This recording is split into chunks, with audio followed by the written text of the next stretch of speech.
This message has no affiliation with the Department of War. Good evening, everyone. Join us today as we welcome in our second guest, go over the pandemic, and talk about censorship. This is the Martin Memo.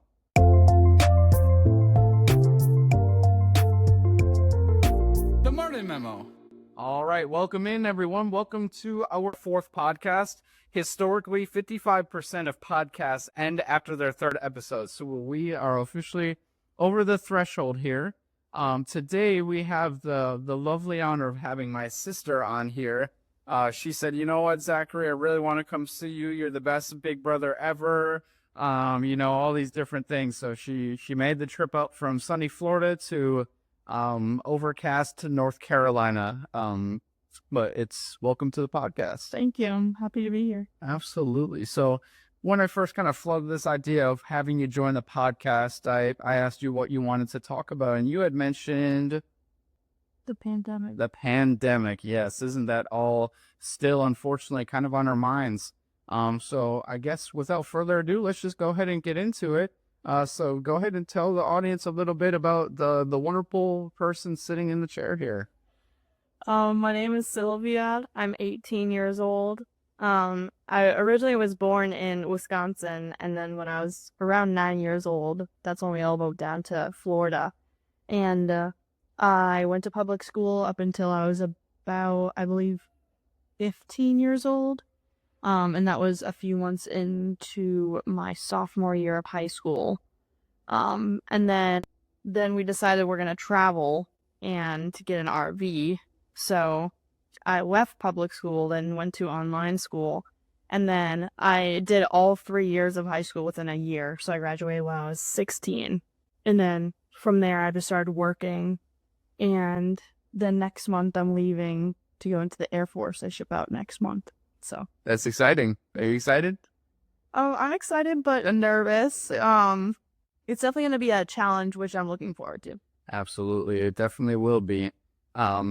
With that all being said, you mentioned that you were in the RV for a little bit, right? Yes. So what was your favorite state that you could you have a favorite state that you visited? I really liked New Hampshire. New Hampshire, really? Yes. I can't say I've heard that one, but shout out to New Hampshire apparently for making Sylvia's cut. That's the most important list out there, is Sylvia's list of states. So that's super exciting here. But anyways, in regards to like the pandemic and everything, just go ahead and give the audience just a little bit of your insight, what you experienced, and kind of just your side of the story is. So the pandemic first hit in March of 2020. So I was just a few months away from ending my 7th grade year.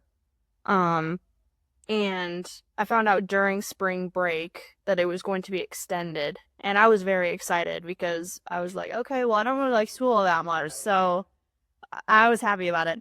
And then quickly I found out that it wasn't what I thought it was going to be, because I was like, okay, well, no school, this is great. Then I feel like everyone isolated themselves and not a lot of people were talking. And even just like all the businesses being shut down and everything, and you're just at home all the time. So that was hard. I hung out with a friend like every other weekend, which was helpful, like getting social interaction. But other than that, I was just home with you and Dad. So definitely got pretty lonely, especially being out of school for, I believe it was like 5 months maybe.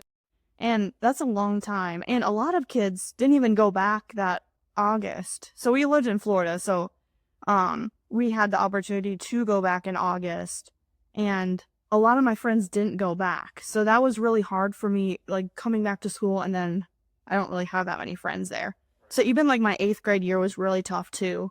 And even like during that time too, you think like, when is this going to end? Because it felt like it was forever. Yeah. And even like having that first year that I came back to school to 8th grade, we had to wear masks all the year.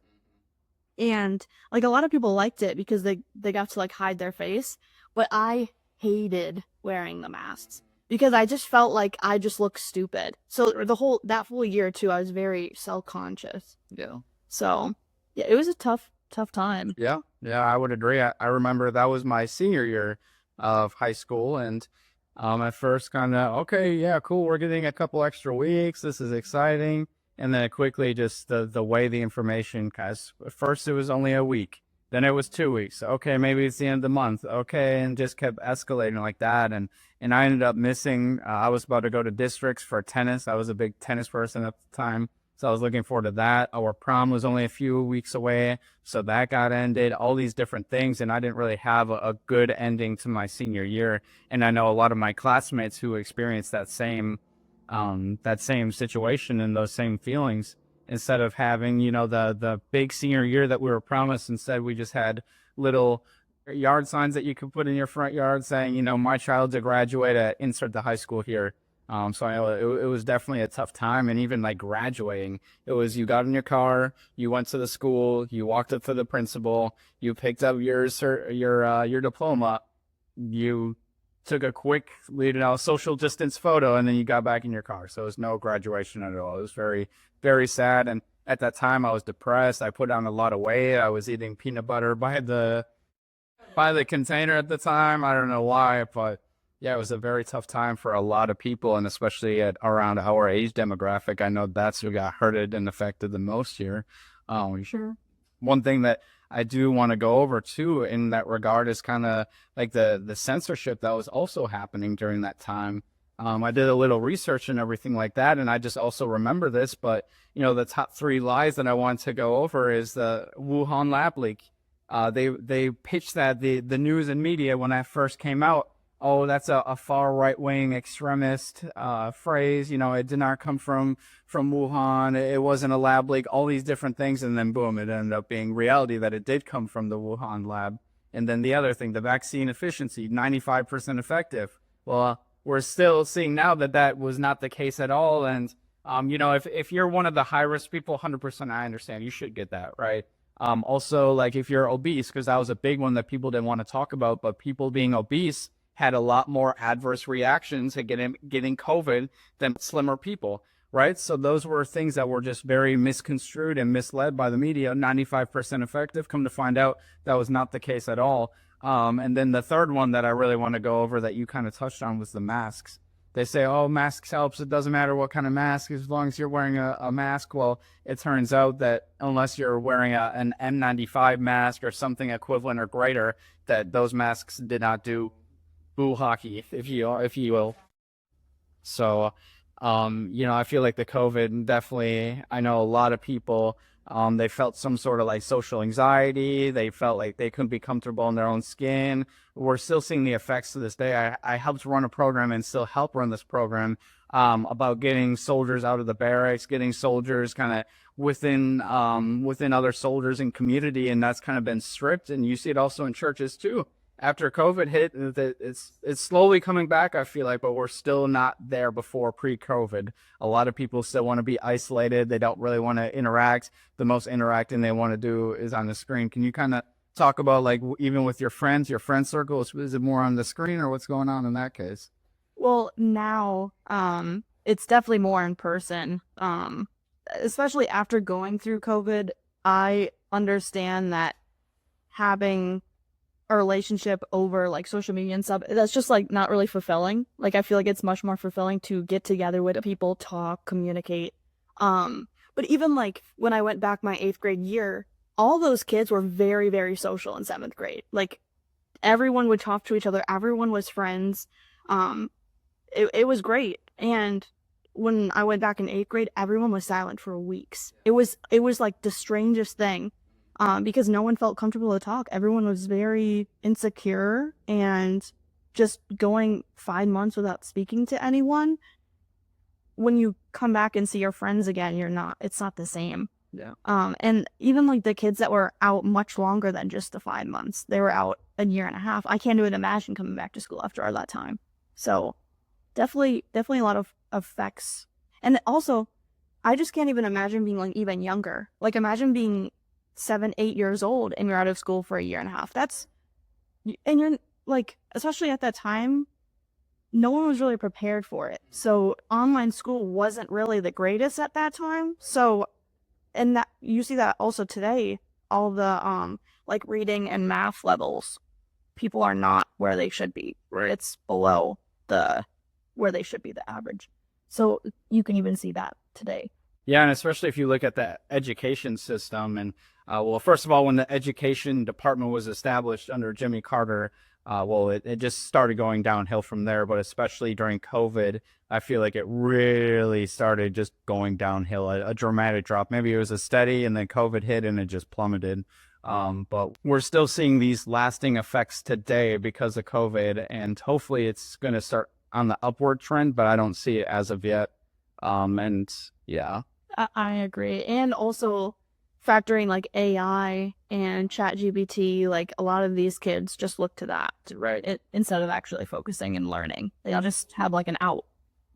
Yeah, I feel like AI has just completely dominated, and a lot of these kids, like you said, are just turning to it, and they're not actually doing the research or the homework. They're just saying, "Hey, ChatGPT, write this discussion board if you're in college," or "Hey, ChatGPT, take a picture of the problem. What is the answer to this problem?" They're not actually learning it.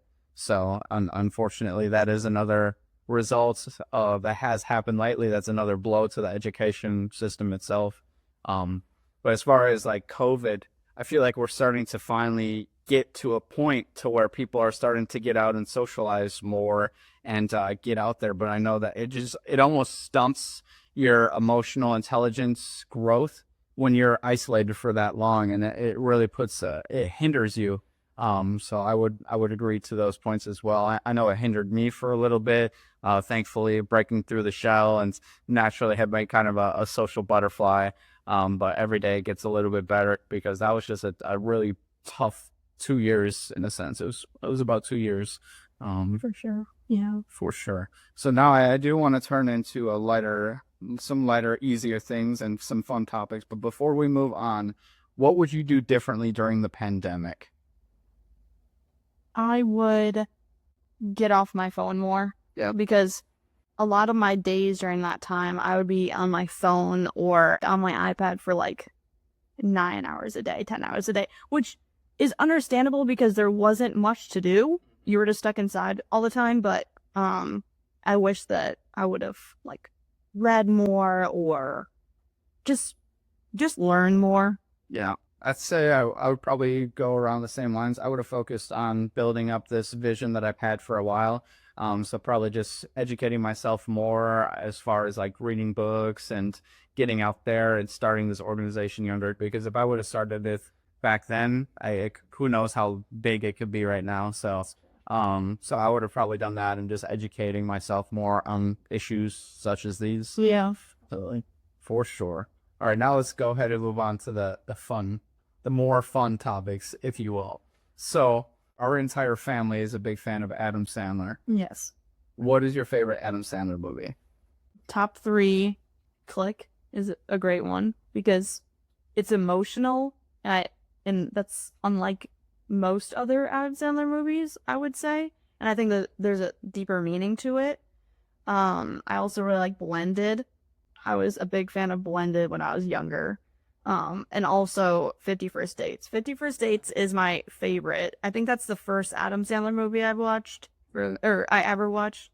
Sounds probably like 6 or 7 when I first saw that movie.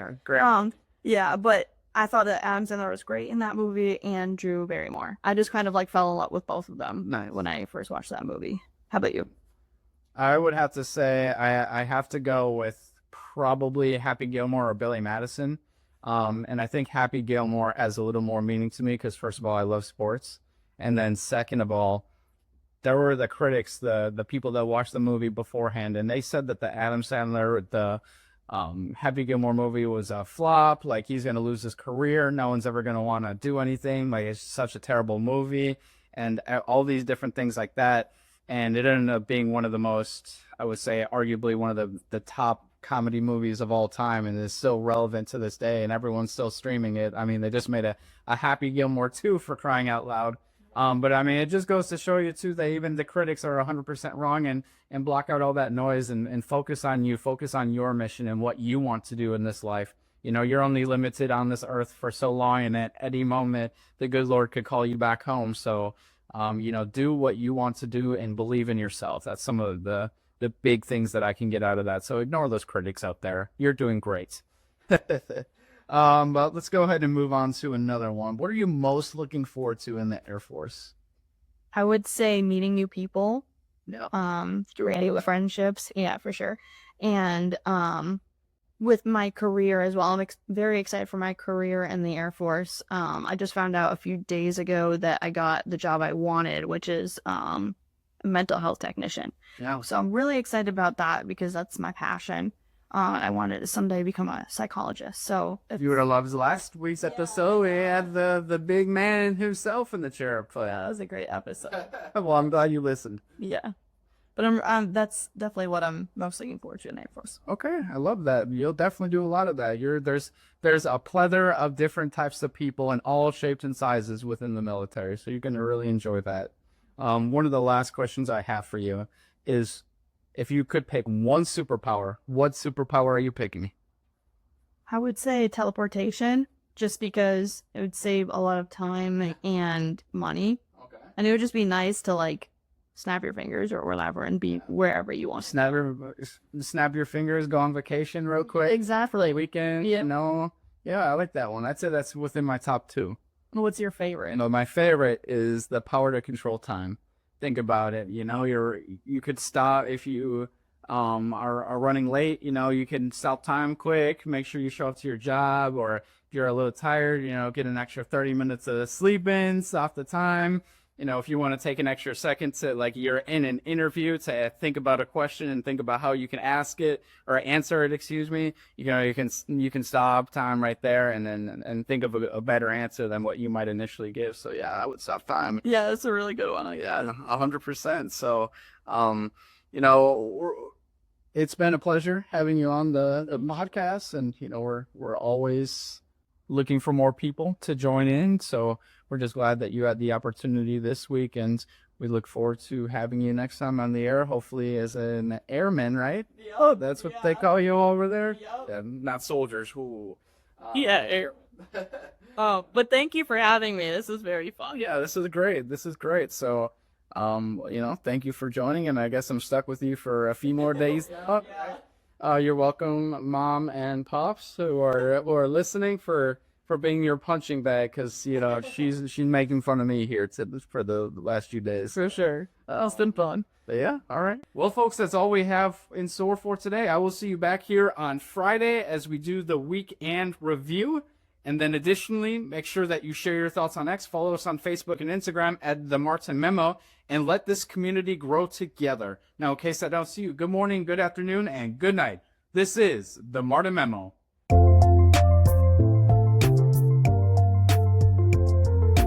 The Martin Memo.